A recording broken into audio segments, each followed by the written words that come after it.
Arthur didn't know how those horrible pigs managed to get at the elf girl, but he knew that getting one of them would be a good thing in this forest. Arthur felt a little happy to meet those slave traders, because after all the horrible things that happened to him, he could let off a little steam to vent his anger. Although his initial plan was to go home, he still needed a more mature plan. He would first deal with the slave trader and rescue the elf girl.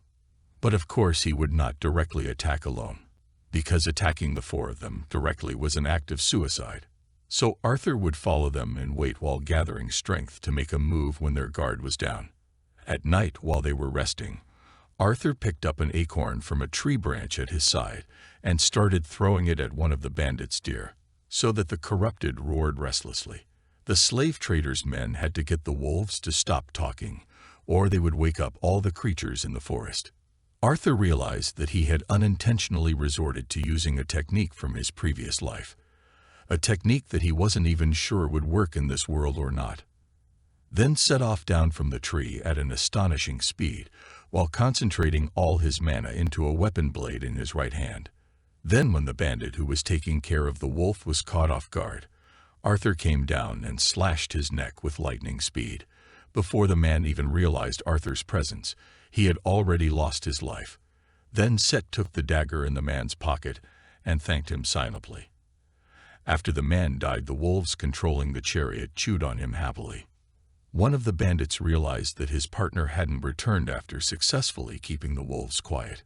So he tried to check, but Arthur jumped on his head and slashed his throat. Now 2 victims were silently eliminated.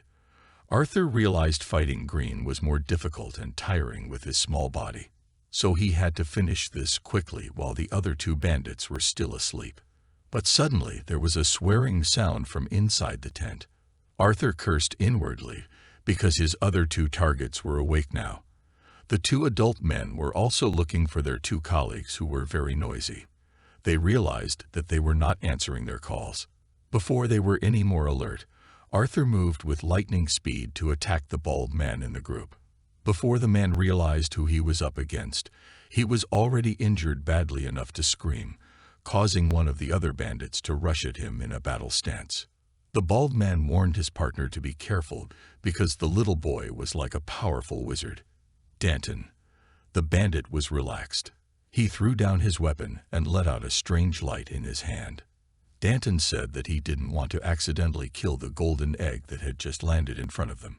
Instead of being afraid, Danton felt that he had a huge treasure in front of him. He was sure Arthur would be very beneficial to them more than the elf girl. Danton quickly attacked Arthur with his fist full of magic, but Arthur managed to dodge and then delivered a deadly kick right to the man's face. Before Danton could respond further, Arthur threw his dagger using mana.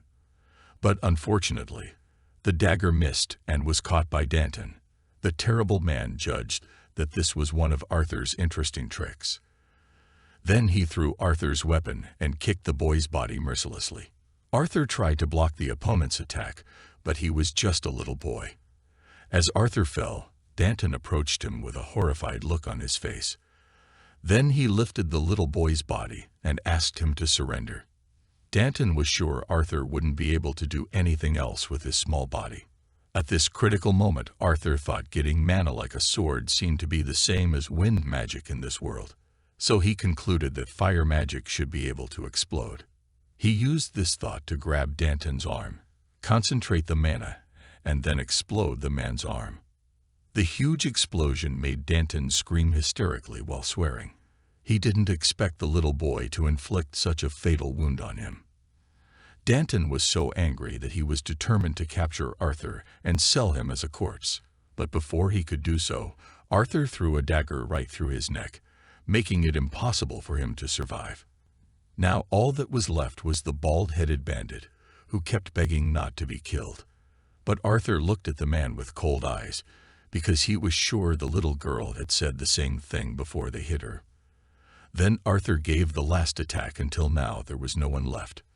Then Arthur opened their carriage and invited the elf girl to come out because it was now safe. The elven girl looked at Arthur with a face wet with tears and a body still bound. Arthur blindfolded the elf girl until only darkness could be seen. The elf girl asked what she had just passed through.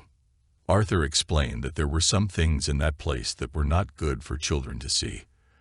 The girl was annoyed that Arthur was also a child, but Arthur ignored the little girl's words as he asked her to keep walking and not to let go of the cloth until Arthur allowed it.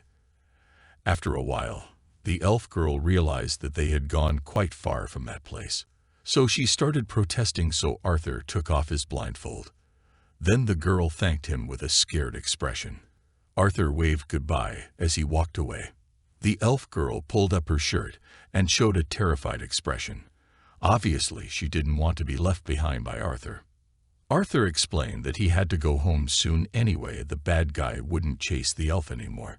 While trying to let go of the little girl's hand, Arthur said, "Isn't it safer for the elves to stay in the forest?" The elf girl shook her head, saying beasts are only afraid of adults, and her parents said children could be eaten by beasts or golem monsters. Arthur was getting dizzy listening to the little girl, so he asked her if she knew how long it would take from this place to where the elf girl was from. Tessia. The elf girl shook her head as she didn't know. Arthur couldn't help but sigh and asked the girl to wait in that place as he would look for food supplies for them before starting the journey.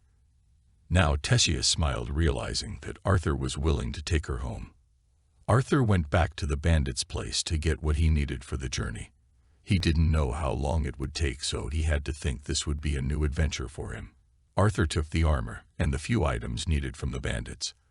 Arthur thought they couldn't take the carriage because it would be too conspicuous if they rode it. So Arthur untied the straps so that the wolves pulling the chariot could get loose back into the forest. Arthur hoped the elf girl knew something that could bring him back to the human kingdom. When he returned to Tessia, Arthur handed her a simple shirt he had found in the carriage. Arthur was sure they had brought the shirt to give to Tessia. He then gave her a cloak as she might be cold. Tessia thanked him so sincerely that Arthur rubbed her head while saying that he would take the girl home. As they walked in obscure directions, Tessia often showed Arthur the way, so he became more curious about the elves. While walking through the forest on their little legs, Arthur asked what the elf girl's name was. The girl hesitantly replied that her name was Tessia Irelith. They enjoyed the various fruits in the forest. Tessia also asked how Arthur got stuck in the forest. Arthur only replied that it was a long story, but Tessia forced him to explain because they had plenty of time. So Arthur began to say that he had been separated from his family. Tessia became enthusiastic when she learned that Arthur was from the human village. Tessia asked if the men in that place were perverts and had more than one wife. Arthur was shocked and asked who told Tessia that. Since Tessia didn't want to answer, Arthur started telling her that some people were like that, but among the elves there must also be people like that. They talked about many things as they continued their journey. Occasionally Arthur would climb up into the trees to look around. Arthur also explained that only the nobles had many wives among the humans. Tessia also shared that she spent a lot of time with her nanny and grandfather because her mother and father were always busy. That's why now she is happy to be able to walk through the forest and see all kinds of things, including cute little animals. Tessia also couldn't wait for the day of her awakening, because then she would have a teacher to train with, so she was looking forward to that. From the girl's words, Arthur learned that the education system in Eleanor seemed to have no discrimination, because every child who rises will be given a mentor. At one point, Tessia was very upset to see Arthur butcher one of the little rabbits and eat it without any guilt. That night, Tessia asked what happened to the bad guys who kidnapped her. Arthur thought for a moment before finally trying that they were unlucky accidents. Tessia looked scared when he asked if they would look for her again. But now Arthur was convinced and even promised that she would never see them again. This made Tessia relieved and thanked him wholeheartedly for everything he had done for her. After dinner, Arthur told the elf girl to go to bed. But Tessia looked worried and asked what about Arthur. The little boy simply replied that he would keep watch outside. Arthur sat outside the tent looking at the beautiful array of stars. He would use this opportunity to find out what Sylvia had left for him. But suddenly there was a noise from inside the tent as Tessia opened the tent and asked if it was true that Arthur didn't need rest. Actually, Tessia's grandfather had said that the little girl shouldn't share a bed with a man, so she didn't want to tell Arthur this. But Tessia felt sorry for Arthur sitting alone on this cold night. Cartoon explained that he was fine and not sleepy. Tessia did not give up. Tessia explains that wild animals might appear if they see Arthur outside, because they see that Arthur is just a child. Tessia explained that she was saying these things for their safety. Then she asked Arthur to keep watch from inside the tent. It seems that this elf girl was embarrassed to say outright that she was scared and wanted company while sleeping. Arthur seemed to understand the little girl's wish, so he smiled and slowly entered the tent. Even so, Tessia still grumbled as she said that she was not doing this out of fear. As Tessia lay down and Arthur sat by her side, the little girl held onto Arthur's pants before finally falling asleep. Arthur hoped that the little girl would be able to get a good night's sleep soon after grumbling to her heart's content. It was a sunny day, and the two boys had slept well. So they continued their journey, and with each passing day, they saw various sights that were unknown before. Often Arthur was amazed by some of the things he encountered in the forest. Now that Tessia was no longer scared and desperate, it was clear that she knew how to interact with Arthur. The two boys made their way through the forest on their little legs. In his heart, Arthur recognized that the concern for his family and the impatience to return home to them had made him feel uneasy. Now that some time had passed, they could enjoy this adventurous journey. They began to expertly build tents and make campfires as night approached. But suddenly Arthur felt a very painful feeling on this journey. The unbearable pain came from his core.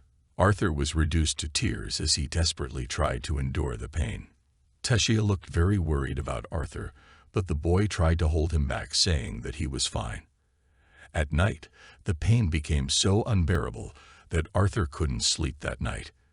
Despite this, Arthur was so strong that the next morning they continued their journey through the forest. When there were some wolves watching them, Arthur immediately warned them with his powerful fists. It couldn't be denied that the pain was making it difficult for Arthur, especially now that the pain was happening more frequently. Arthur felt uncomfortable because he often worried Tessia. Here, Tessia did not know what was wrong with Arthur, but she tried to help a little by giving Arthur a blanket for the night when he could sleep without pain. Days passed, and Tessia seemed to recognize the neighborhood more and more. But their speed decreased as Tessia's body could not keep up with the long journey. Arthur tried to lighten the little girl's burden by carrying her few belongings. Even though Arthur had strengthened his body with mana, the pain continued to grow, and it became increasingly difficult to hide it from Tessia, who always seemed to be worried about him. Occasionally Arthur would give the excuse that he was constipated, as he would occasionally fall over while enduring the pain. That day, as they walked through the forest, Tessia tugged on Arthur's sleeve, then shyly said that they were now close friends, so could she call Arthur Art like her family did. Arthur replied that he didn't mind. Tessia was surprised that Arthur's response was too casual.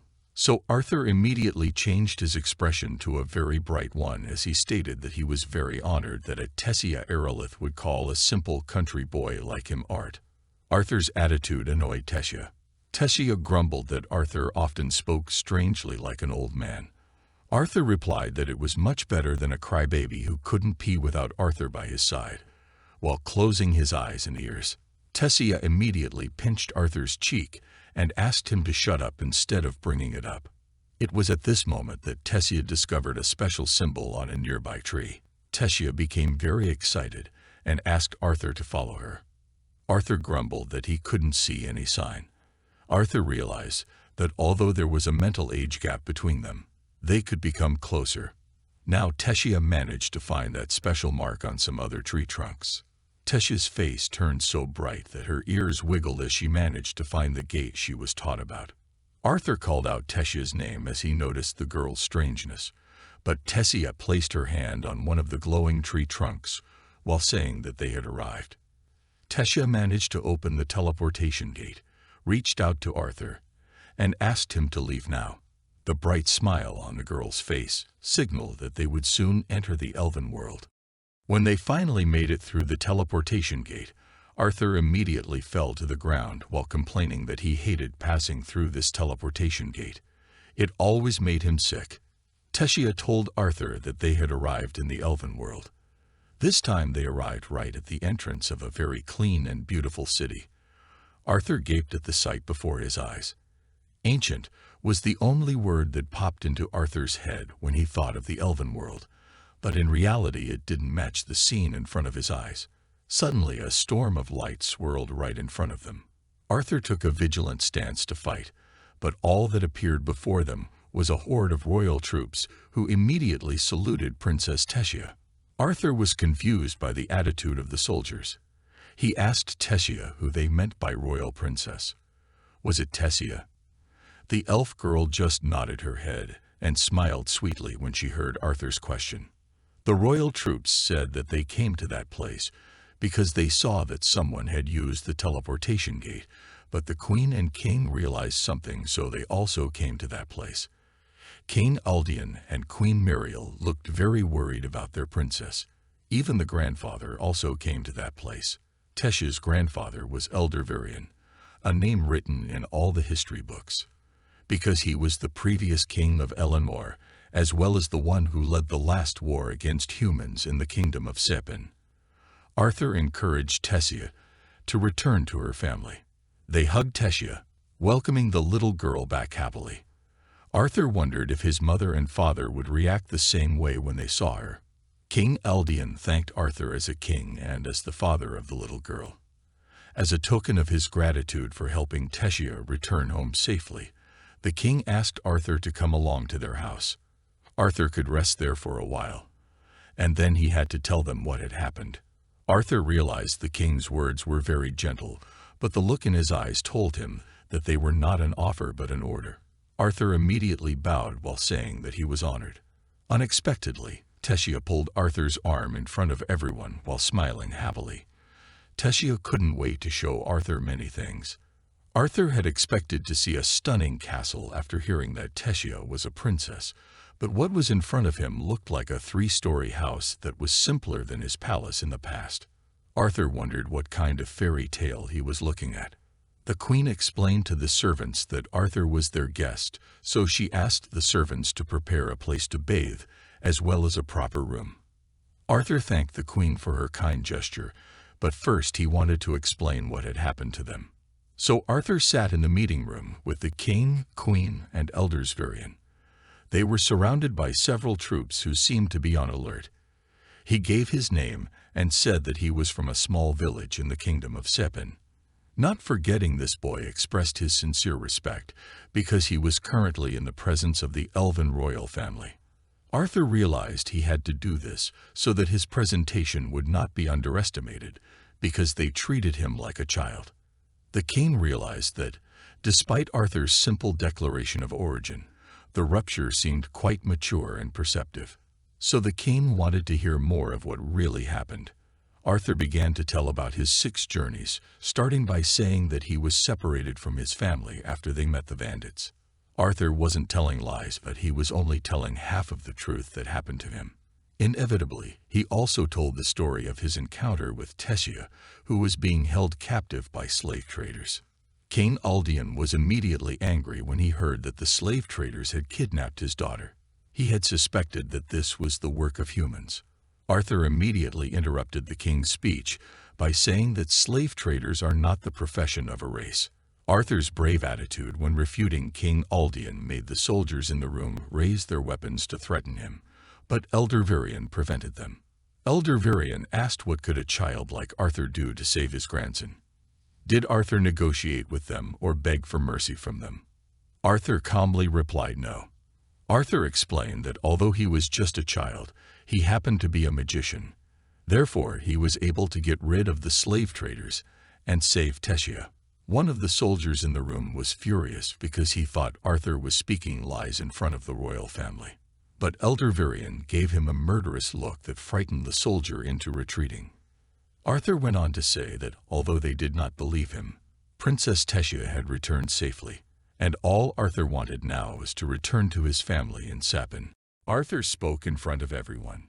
It didn't matter if they believed him or not, but Tessia's daughter had been returned safely.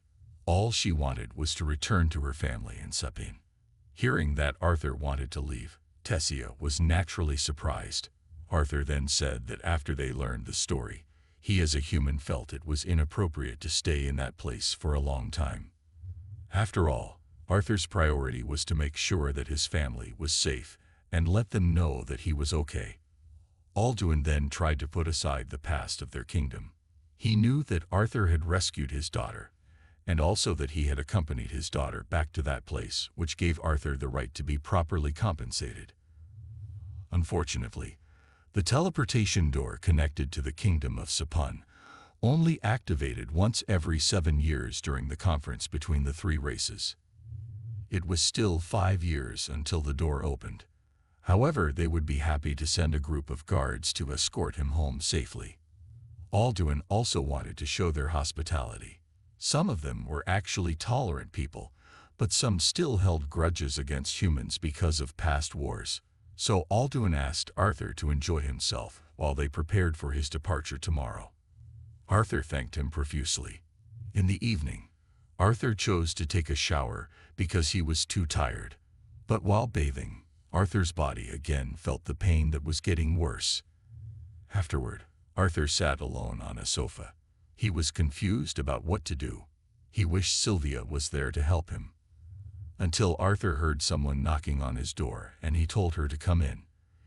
It was Tessia standing there. The apparently angry girl suddenly punched Arthur in the stomach quite hard. Tessia was upset because she thought it was stupid of Arthur to be cold to his family and to leave. Arthur explained that he wasn't being cold at all. He was just being respectful because Tessia's parents were the king and queen of the kingdom. Besides, Arthur should be angry that Tessia never told him, and the girl just laughed. Arthur was angry now that she was smiling. Tessia then says that she doesn't want Arthur to leave. For Tessia, Arthur was the first friend she ever had. Arthur hugs Tessia and calls her a crybaby princess. He tries to change the subject by asking Tessia to show him around the castle.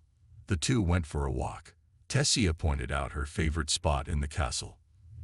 If Arthur stayed until spring, then he would see the flowers blooming there. At that time, Tessia pointed out the many lights there that were so beautiful from the fireflies in the garden. Just as Tessia was about to give it to him, Arthur could feel something coming towards them, and he quickly pulled the girl's body away. Arthur then caught the object as well as the wrist of the person who threw it. It turned out to be Virion, who was Tessia's grandfather. Of course, Arthur was furious at the old man who he thought wanted to kill his own granddaughter. Virion then said that it might make his grandson weak, but he doubted that the toy Arthur was holding could be used to kill. Arthur realized that he had been tricked. Virion praised him for having great reactions and instincts. He didn't expect Arthur to be able to capture a small gift from him and use it to fight back. Virion could see that Arthur's use of mana was ordinary, but he had seen how Arthur had previously killed several slave traders. In his heart, Arthur thought the man was starting to ramble. Tessia also reminded him not to bother Arthur. Virion was certainly upset that he was being a nuisance, even though he had a purpose for coming there. This, of course, made Arthur curious. Virion then said that it had been a long time since he had met someone interesting. He wanted to see what a boy like Arthur could do by throwing a wooden sword. Arthur caught the wooden sword and immediately attacked Virion aggressively. Tessia, of course, was panicked, but Arthur let his attack miss. Virion could see that Arthur was a scary little boy. Arthur attacked again, but with his strength, Virion attacked again. Seeing an opportunity, Virion tried to attack the back of Arthur's neck. Arthur could feel the man's powerful attack. Just as Virion was ready to slam him, Arthur dodged and tried to attack from the side, causing his body to bounce backwards. Arthur quickly caught his weapon that had been knocked loose. He then attacked Virion with a fast zigzag motion. Arthur realized that even though he had used mana and also minimized movement, he still couldn't match Virion. Suddenly, Virion appeared from behind Arthur's body. Arthur took that as an opportunity. So when Virion tried to attack him, Arthur jumped into the air. He spun in the air and realized he had to move faster. But once again, Arthur's movement was missed and he fell in a roll. Tessia called out to the two men in turn. Virion woke up with a small cut on his forehead. He felt he deserved it for being so arrogant earlier. But still he didn't expect Arthur to give him a beating. Virion wanted them to go to round 2, but Tessia quickly stopped him. Tessia's pinching caused her grandfather pain. Tessia then reminded Virion that he should have made things easier for Arthur. But Virion said he was afraid he would be bullied by Arthur if he did. Arthur then said that he was very honored that His Highness Virion was flattering him. But Virion looked at him sharply because he was honored. Arthur was very confused by the change in atmosphere. Virion then said that he wanted Arthur to be his apprentice. He then asked if the boy was willing. Arthur wondered if the man was really serious about his offer. Arthur asked him why he couldn't do it. Arthur reminded him that he was a human. Humans were not allowed in the kingdom. Virion assured him that no one would dare chase Arthur away while he was under his watch.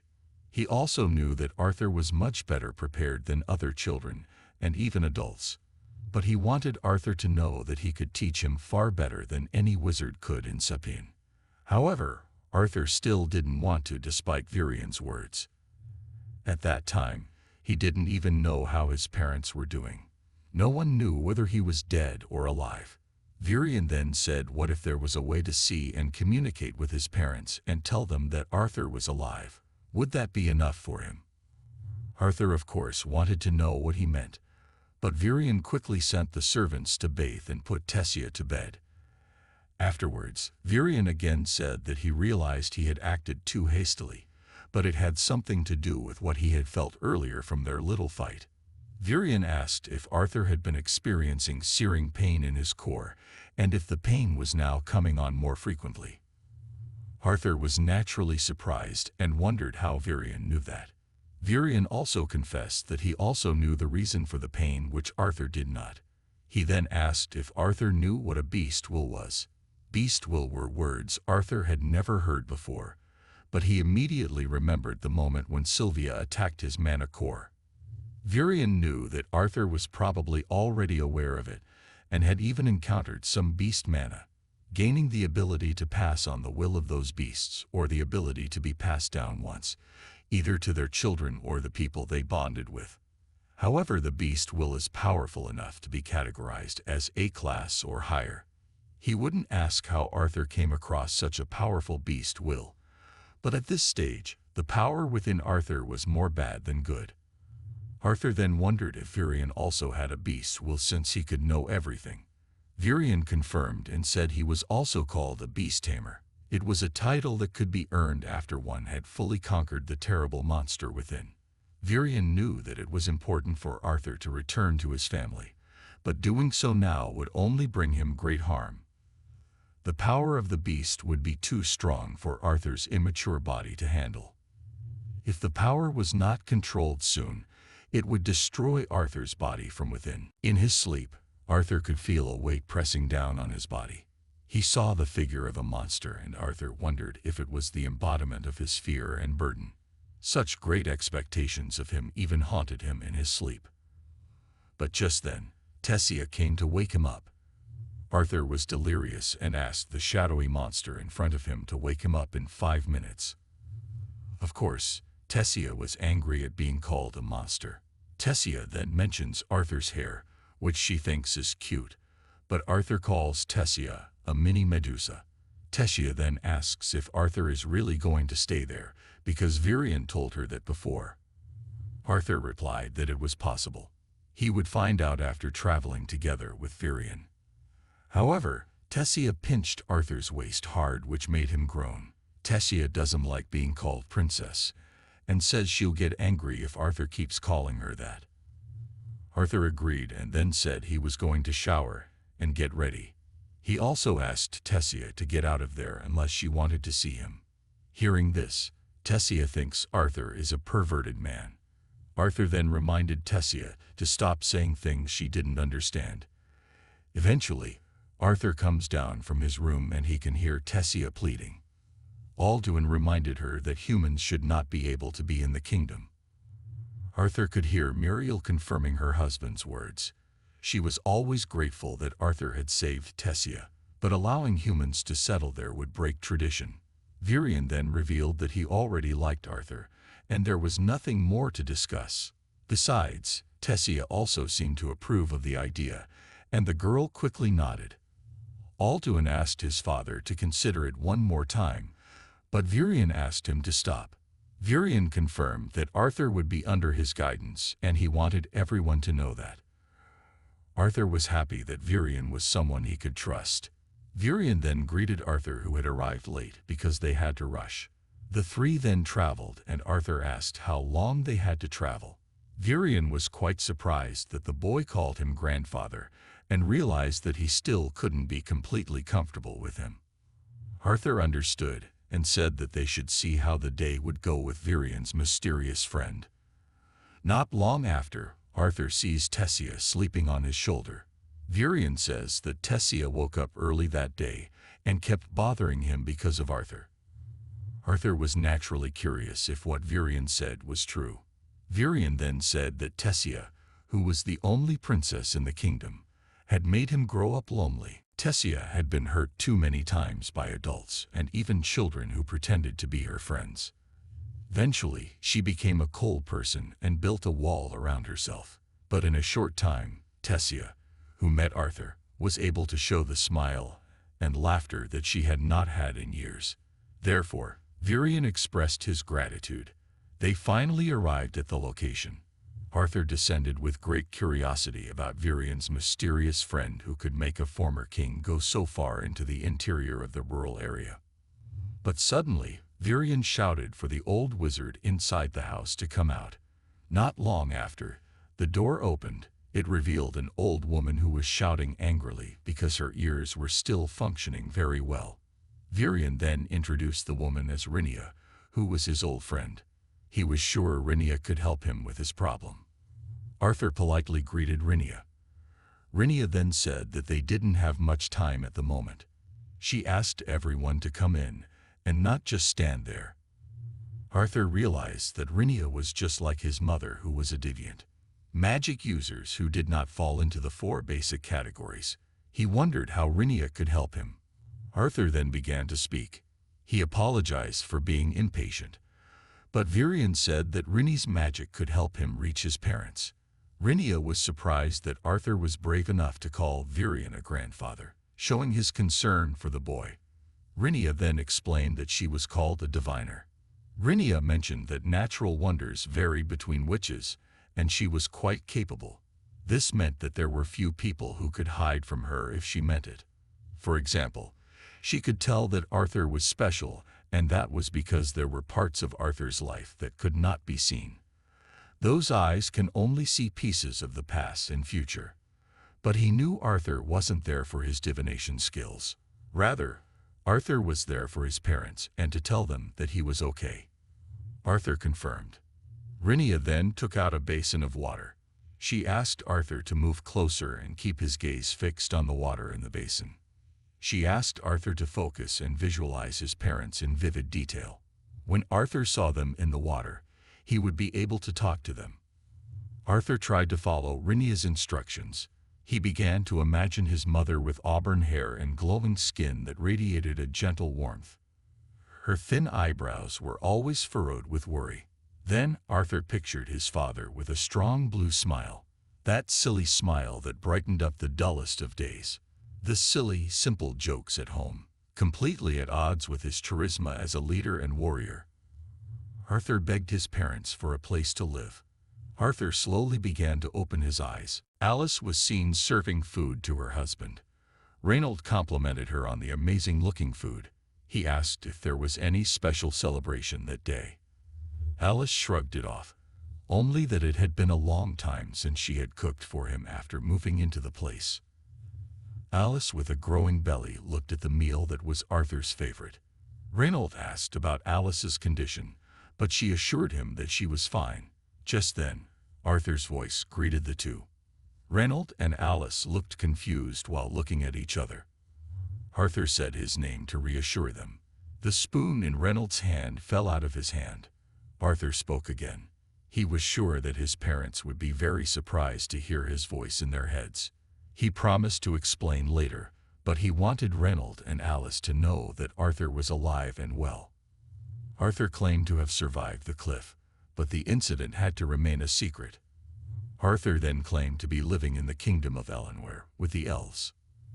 Arthur said that he knew it must be hard for them, but it was hard for him too. Arthur is thankful that his parents are okay and hopes that they don't blame each other for what happened. Arthur is proud of what he did back then, and if time repeats itself, he will do the same thing even if it gets him killed. Arthur revealed that he really wanted to see his parents, but it was a little difficult to do. He was suffering from an illness that needed to be treated. Arthur assured that he was not in danger, but still needed to be treated before returning home. He also couldn't be sure when he would be able to contact them again like that. Arthur also said that he met a deviant witch like Alice there. She helped him to communicate with them. He also told Reynold that he would continue practicing magic and fighting during the healing period. He asked his father not to be surprised if he could beat him in a match the next time they met. Arthur hoped that, until then, Reynold would keep his mother and sister safe. Hearing these words, Reynold and Alice burst into tears. They were so happy to know that Arthur was still alive. Arthur also said that he loved them both very much and asked them to take care of themselves until he returned. Arthur himself cried afterward, but then he looked at Virion and said he was ready. Arthur and the others returned to the kingdom with Alduin and Muriel greeting them. Alduin stops Arthur and says that his time as king seems to have made him a bit outdated and stubborn. Muriel now touches Arthur's shoulder and says that her husband wants to apologize for what happened earlier. She asks Arthur to accept their apology and for him to consider this place his home. Alduin added that Arthur was their daughter's savior and also their father's first student, so Alduin wanted Arthur to let them welcome him once again properly. Arthur smiled and shook hands with Alduin. He thanked him for the king's generosity, but Tessia quickly intervened. If her parents were serious about apologizing to Arthur, then they should allow them to play outside since she wanted to show him the place. Tessia's parents gave their permission, and they prepared to leave. The two strolled around the town enjoying the crowds until Arthur accidentally bumped into a child. Arthur apologized, but the boy called Arthur dirty. He didn't want to get germs from humans. Of course, Arthur became upset. The boy then said that Arthur shouldn't think that he was welcome in that place just because Virions helped him a little. Tessia had already asked Arthur to leave by then. But of course, Arthur was upset to see a child who had such a cliched character. It made him want to do something about it. The boy then told Tessia that he wanted to applaud the princess's kindness, even though it dropped his level for going out with ordinary humans. The boy named Faerith Ivsar then asked permission to accompany her. Hearing this made Arthur surprised and mentioned his name as Faerith Ivysaur. Ivysaur is one of the characters in the Pokemon game, which is the first evolutionary form of the Bulbasaur. Hearing that, of course, Faerith became very upset because his name was Ivsar and not Ivysaur. Arthur then apologized because he really didn't know that he was dealing with such an inspiring genius. Arthur then said that he who was a pest would always remember to give Faerith proper respect. Arthur then chose to leave, but Faerith immediately asked him to stop because he knew that Arthur was being sarcastic. Arthur was quite relieved that the man was not as stupid as he thought. Faerith then exclaimed to the pride of the Ivsar family that he would challenge Arthur to a duel. Arthur was quite surprised, but Tessia immediately reminded Faerith who had dared to challenge Virion's student to a duel. Tessia knew that Faerith came from a noble family, but she had to understand her place. Faerith apologized, but she explained that her father had taught her to never let anyone step on her pride. She then asked Arthur to accept the duel or leave on all fours. The decision Arthur made was a clear reflection of his teacher. Arthur didn't realize that duels were important there too. Meanwhile, Ferrith took Arthur's silence as acceptance. He then asked Tessia to lead the duel. Tessia finally asked both parties to prepare for the duel with everyone watching. As soon as Tessia started, Ferrith reminded Arthur to prepare because he as a genius man would show his abilities. However, before he could finish his sentence, Arthur easily landed a punch on his cheek. Tessia, who knew it would happen, immediately pulled Arthur's hand to run. In his heart, Arthur couldn't help but like the little princess even more. The rest of the day also went well, although it wasn't as much fun as playing with Ferrith. It was refreshing and also a good distraction. Until the two stopped to look at the view from above. Tessia then asked if Arthur was nervous because training would start tomorrow.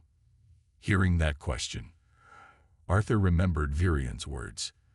The old man said that he wasn't sure of the extent of his lessons, but he would make sure that the lessons he gave would not be easy, let alone the pain of the mana core.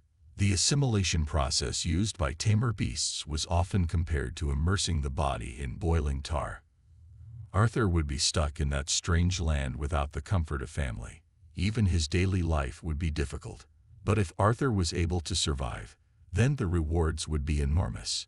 Virian asked Arthur once again if he was ready to do it. Arthur then told Tessia that he was happy.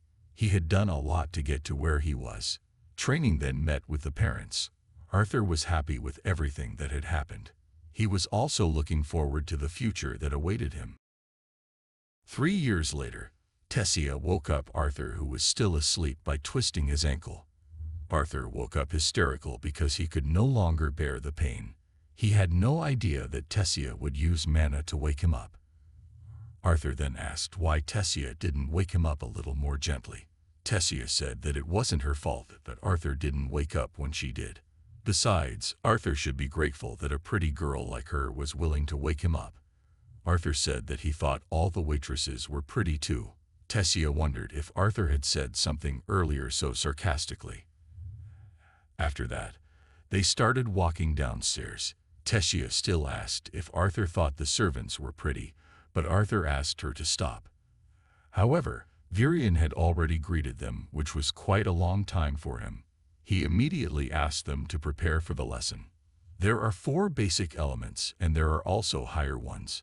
The higher elements, namely ice, gravity, lightning, and sound, could only be controlled by wizards who had surpassed their mastery of the basic elements. They are called deviants. Dwarves can only manipulate earth and slash or fire like elves. They have a much higher affinity than those 2 elements. Their difference lies in the fact that all dwarves can mold and bend metal, while gifted dwarves can control fire and earth to such an extent that they can perform magic and manipulate magma. Elves are limited to the elements of water, wind, and earth, but with a much higher affinity than humans. In rare cases, among the elves there are also special deviants capable of controlling plants.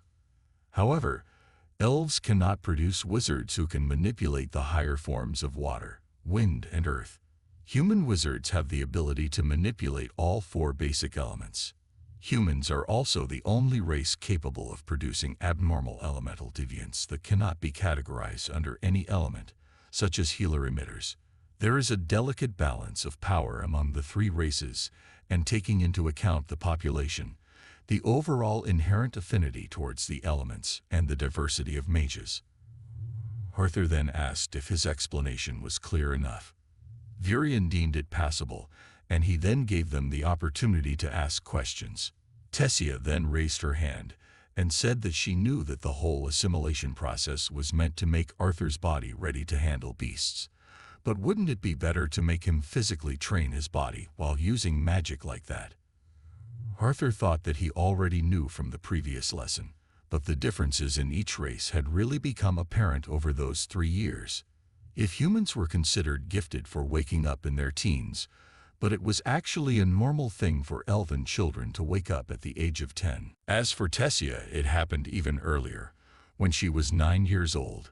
Virion then asked if his granddaughter was angry because she was the only one hit during training, and Tessia didn't deny it. Arthur knew that since then, Tessia had been practicing her magic skills with a tutor while learning to fight from her grandfather. Arthur knew that Tessia would become like a monster in the future even though she was not allowed to say it. Virion then explained that what Arthur did during those 3 years was basically just combining bones, muscles, and organs with mana. He hadn't even physically trained like Tessia, but he could confirm that once it was done, Arthur's body would also be stronger and more resilient than a veteran soldier. Tessia of course asked if that was true since Arthur was so sensitive when she hit him. Arthur then said that his punches did hurt a lot. Virion then explained that the 3-year merge was not enough to drain his energy. So he asked if Arthur was ready and the boy nodded. Virion then said that after that day, he would become a real beast tamer. Unlike the lucky adventurers who only used beasts like tools, Virion would bring the mana core to life by inserting a large amount of his own mana. Virion warned that Arthur would feel a little hot, but it wasn't too bad. After that, Virion touched Arthur's chest. Meanwhile, Arthur began to look in pain until a huge explosion occurred there.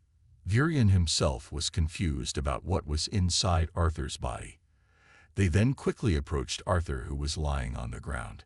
Tessia asked if Arthur was okay, and he said yes. Virion knew that Arthur had a reason for not telling him until that day, but he wanted to ask once again about what kind of beast had given Arthur its will. Arthur then said that it was a dragon. Virion was surprised to hear that. He couldn't believe that he had been training a dragon tamer all this time. Afterwards, Arthur woke up in his bed. Virion asked about how Arthur was feeling, but Arthur thought that he should be the one to ask Virion that question. The last thing he remembered before falling unconscious was Virion looking crazy. Virion then said that he was much calmer. Arthur was relieved and believed that Virion could trust them to keep this a secret even after he left. Virion confirmed it. He also said that Arthur's departure date had been set for 4 months later. Arthur was very surprised because he thought he would have to wait another 2 years. Virion explained that the tournament between the races of the 3 kingdoms had finally been set. The portal in the city of Cyrus on Sapin would be open to both Elenmore kingdoms on Darv during that time. Arthur was pleased, but he also realized that it was probably the reason Tessia wasn't there, and Virion could tell him that. Virion asked Arthur not to worry about Tessia. He knew that Arthur had been watching his parents for the past few years through Rinia, and now he would finally be able to see his family in person. Arthur agreed, and there were still 4 months to go anyway. Virion assured him that he would make Arthur wish those 4 months would end quickly. Now that Arthur had completed his merge, the training would also be more difficult. Virion then asked him to rest, and he would tell Tessia carefully. Arthur thought about the 4 months until he saw something fall on the floor that intrigued him. Arthur realized that the fallen object was Sylvia's broken stone. As he got closer, Arthur was surprised to realize that there were eyes peering out. It turned out that the object that had been thought to be a stone was an egg. The egg broke and a small black dragon came out of it. Arthur, who was observing the creature while holding it, asked if it was really a dragon, and the creature confirmed. Arthur smiled at how cute the dragon was. But things quickly changed when the dragon bit him. It seemed that the dragon thought that Arthur was food. Meanwhile, Arthur was in pain looking at his injured hand. At that moment, he also began to hear someone calling Mama. Arthur then realized that it was the voice of a dragon who could apparently speak through his mind. Arthur then reminded the dragon to call him Papa because he was a man. Arthur rubbed the dragon's head fondly and said that he would call her Sylvie like her mother's name. Arthur looked happy to see the dragon, who seemed to be happy too. He could feel that the dragon really liked him. Arthur realized that the mark the dragon had made earlier was not as simple as it seemed. The mark could make him connect with the little dragon. Arthur didn't expect at 8 years old to already have a tattoo and be a father. He didn't expect it at all. Until finally Arthur fell asleep. However, he suddenly woke up to a loud scream that startled him. Arthur woke up, and there was already Tessia asking about who the cute little dragon was. Realizing that it was still night through his bedroom window, Arthur tried to go back to sleep. Afterwards, Arthur had a conversation with Tessia. The girl confirmed that Arthur could actually communicate with the dragon through his mind, and Arthur said yes. Tessia thinks Arthur is very lucky because if he can communicate with her, the dragon will probably like him too. Arthur then says that Sylvie will like him if he stops staring at the dragon like a predator ready to devour its prey. Just then, Tessia called her grandfather and showed him Arthur's new pet. Virion and Sylvie stared at each other until the man was shocked. He even said that he would die sooner if he continued to be surprised. Arthur then explained to Virion about what had happened and where Sylvie had come from, finally learning that dragon-like creatures usually only hatched in the presence of their relatives. They had tried to think why Sylvie had hatched in front of him, but the only reason they could think of was the fact that Arthur had fully activated Sylvia's will earlier. Arthur then asked Virion about most people not knowing that Sylvie was a very powerful being. Therefore, did Virion think he should hide Sylvie's existence once she returned? Virion said that Arthur should be fine if he pretended to be a rare mana beast. However, Arthur had other things to worry about. Virion admitted that he had held back on strengthening his mana core before the merger, but now Arthur was fully awakened. Virion felt that Arthur should make him practice his mana core and his new dragon will. Arthur then asked about what he could do. Virion said that he had found the best way to access the first stage of Beast Will was to strengthen the mana core by engaging in continuous combat. Arthur thought it was a reasonable plan. Therefore, Virion also felt that it also made sense for Arthur to fight fellow beast tamers, especially when they were using the stage to fight, which would help. Arthur still didn't understand what Virion meant, but at that moment Virion's figure turned into a beast, which then challenged him to a fight. A beast tamer is a wizard who is able to utilize the unique abilities inherited from the beast's mama. The first stage, known as the learning stage, is when the beast tamer is able to borrow the beast's innate power. The second stage, the merging phase, is when the witch can truly utilize their unique abilities and characteristics. Virion was able to unlock that second stage after decades of studying the will of his beast.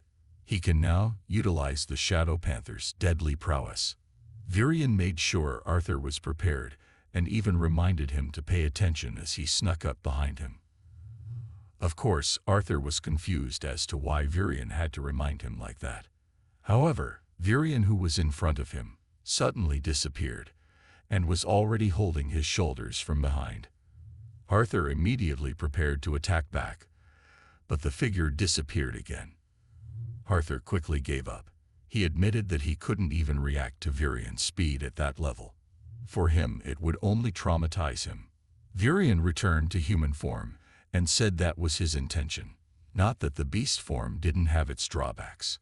Using the merge phase still took a bit of work. Arthur praised Virion's movements back then, but even when he was behind his body, Arthur still couldn't feel his presence. Virion then explained that Shadow Panthers could instinctively manipulate wind and sound to achieve that effect. Virion felt that he had bullied him too much, so he asked what if they really started training. The days passed quickly for Arthur. He was completely immersed in the training. Through Virion's guidance and Arthur's knowledge, he was able to access the first stage of Dragon Will. Virion also taught him to hide the existence of the beast will in front of other mages. If he didn't strengthen his mana core or study Sylvie's dragon will, then he would spar with Virion. Fortunately, the merging process allowed Arthur's body to keep up with constant training and conditioning. In his free time, Arthur would spend as much time as possible embracing the joy and innocence of childhood, as Sylvia wanted him to, until the day of departure finally arrived. Spending every day together for the past few years made it increasingly difficult for Tessia to accept the news of Arthur's imminent departure. On the other hand, Arthur was happy that Sylvia's grandmother's fur was working well to hide Sylvie's whereabouts. Afterwards, Virion took him by the shoulders and told him that it was time for Arthur to leave as the train was ready. Before leaving, Virion gave him a pendant adorned with the crest of the House of Aerolith that would help him navigate the forest. Arthur thanked him. Virion whispered and said that Arthur could have found another princess to take him home.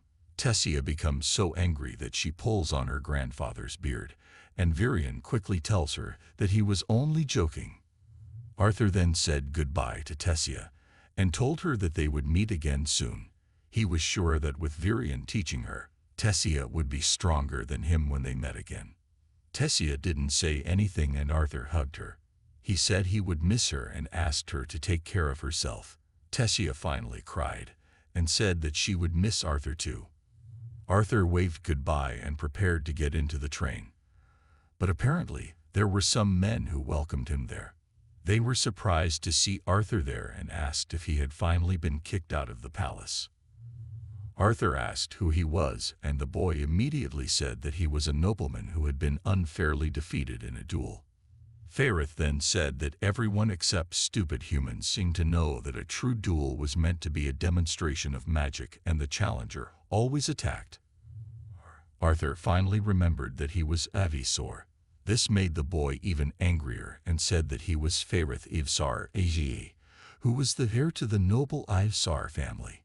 He claimed to have been defeated cunningly when he was an innocent boy, but if he had fought back then, the result would have been different. Instead, Arthur shook his hand. Arthur said he was happy to see him again, and even apologized for bullying him back then. The girl then said that Arthur could call Fairith Fafi because they all did. But Fairith became very embarrassed because the girl shouldn't have said it, and they laughed. They continued to joke all the way until the carriage stopped. The coachman told them that they had arrived. Arthur saw the place where his parents were, the floating city of Cyrus. Arthur observed the city of Cyrus, which was so crowded with various human activities. He finally arrived in front of a large house. Arthur slowly walked forward while carrying a bag. He didn't expect to finally reach the house. Arthur knocked on the door with Sylvie with him. Earlier, Arthur had almost died. He had also lost someone important to him. He had also killed and trained to survive. However, none of those things were more heartbreaking than that moment. The voice came from inside, and Arthur knew it was a little girl's voice. The door was opened by an old maid. Arthur then greeted the woman politely. He introduced himself as Arthur Lewin, and then said that he was told that his family lived in that house. Of course, the maid was surprised.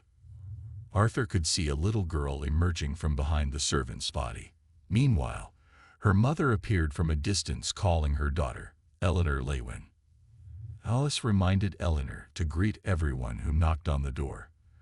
But she was so surprised by who came that she dropped the plate in her hand. Arthur had no idea that he already had a sister named Eleanor Lewin at that time.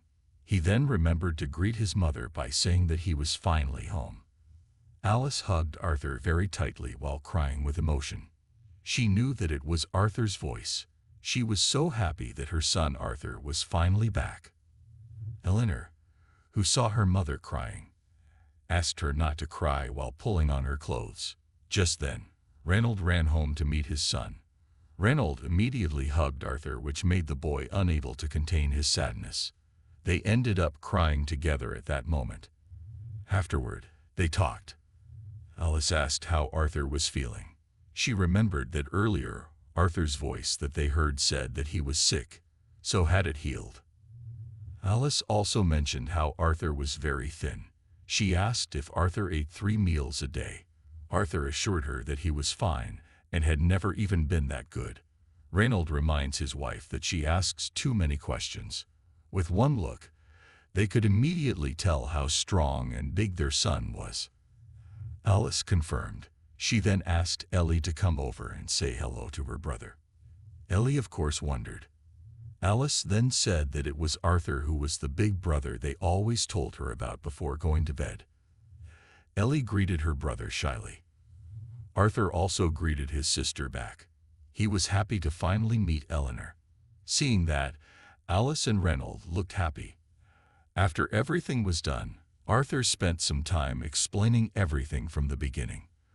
Although he trusted his family, he chose not to tell them about Sylvia and also his survival falling off a cliff as luck and using magic unconsciously to protect his body. Afterward, Arthur continued the story of meeting Tessia and spending time in the kingdom of Eleanor. Until fully recovered, Reynold then wanted to know about Sylvie. Arthur explained that while he was traveling, he stumbled into a mana beast's lair and saw Sylvie's mother, who was dying from injuries. Arthur couldn't do anything for his mother, so he chose to take care of Sylvie from then on. Alice again asked if Arthur was sure that he was completely healed by then. She also wanted to know if there was any chance Arthur would fall ill again. Arthur asked his mother not to worry because the illness was related to the instability of his core due to waking up when he was very young. Arthur actually felt bad about having to keep secrets from his parents, but until he became stronger, it was too dangerous for them to know everything. Reynold was suddenly excited when Arthur mentioned his mana core. He wanted to know what stage Arthur was at. Alice was of course angry that her son had just come home and he was already talking about the mana core stage. Reynold felt there was nothing wrong with comparing their growth. After they got there, Reynold worked as an instructor for the Halstead auction house guards. Arthur joked by saying that he thought only his father's facial hair was growing. He then asked what stage his father's core was. Reynold smiled and said that he had broken through 2 years ago and entered the dark orange stage. It was easy for Arthur to tell that his father had become stronger, but he didn't expect him to break through to the next stage. Arthur knew his father had worked very hard, or maybe not. Reynold then asked how Arthur was doing. Arthur then said that he was at the light red stage, and Reynold was so surprised to hear it that he unconsciously swore. Alice then praised her amazing son, but she warned Reynold not to say anything rude in front of Eleanor. Reynold immediately reminded Eleanor not to mention such words. Reynold immediately went back to asking Arthur if he was really at the light red stage. He was very curious as to when and how his son had gotten it. However, Reynold asked them not to discuss it anymore. He instead told Arthur to move to the backyard and compete right then and there. Arthur could only laugh while Alice could only sigh harshly. Arthur was happy to be back.